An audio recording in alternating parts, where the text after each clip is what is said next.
Namhlanje sikwaNkosi emcimbini wokuzokwethulwa kohlelo olusungulwe iNkosi ZD Majozi. Uhlelo olubizwa ngokuthi umthintandaba Traditional Project, inhloso ukukhuliswa kwabantu besilisa, ukulwisana negender based violence nokuthi kusho ukuthini ukuba umuntu wesilisa. Ukulwisana nobugebengu. Silapha ke ngohlelo lwezinsizwa namhlanje kwakhiwa nje insizwa.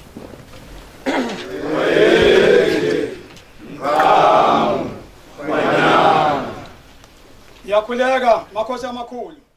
Kugcizelelwa ukuthi abesilisa akumele bezibandakanye nocansi ngaphambi kokuba bashadelwe.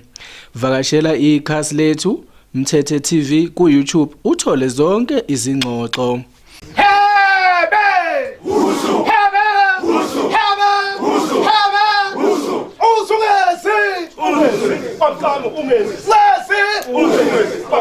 Ungezi